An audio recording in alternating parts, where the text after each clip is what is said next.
is my third and final devotion that I get to share with you guys. Hopefully everybody's still following along with the summer reading plan. I read today John 11, 1 Timothy chapter 6, and Revelation chapter 17. And I was really surprised that they all linked together into one thing in particular that stood out to me. And I'm just going to read a little snippet from each one and then share how that all linked together. So in John chapter 11, after Lazarus had died, Jesus is speaking with Martha, and he says to her, "I am the resurrection and the life. The one who believes in me will live, even though they die, and whoever lives by believing in me will never die. Do you believe this?" And then, of course, he raises Lazarus from the dead. And then I found this nugget in 1 Timothy chapter 6. Paul is encouraging Timothy, and he finishes his letter to him by saying, "Fight the good fight of the faith. Take hold of the eternal life to which you were called when you made your good confession in the presence of many witnesses, in the sight of God, who gives life to everything."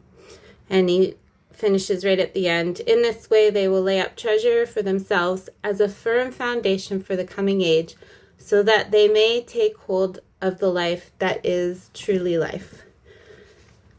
And then in Revelation 17, which is quite a chapter, and I'm not going to try to interpret it, but one thing I see in this chapter is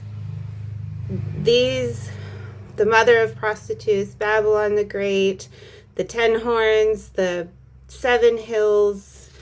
I've heard some pretty wild specific interpretations of these things, and I don't know, but I do understand that these are all players in what you might refer to as the other way that you can go. So there's the life that Jesus is talking about, and then I don't want to use the word life because that's confusing, but the other path that you can take, and on that path are all of these players, whoever they are specifically, or however this is interpreted. And at the end it says, but through all these kings and beasts and Babylon the Great, the Lamb will triumph over them, because he is Lord of lords and King of kings, and with him will be his called, chosen, and faithful followers. And I'm just reminded by the Lord as I read this, to choose eternal life, to go after, take hold of life that is truly life.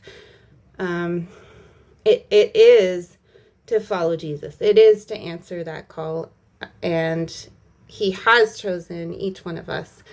I think that this video goes out Monday, which is good timing, as we just had a baptism at church, and I think what a great lineup to think about life, and to see and be witnesses to those who have chosen eternal life and who are going after it. So yeah, thank you for watching, and I pray that we would be able to discern that narrow way that is true life.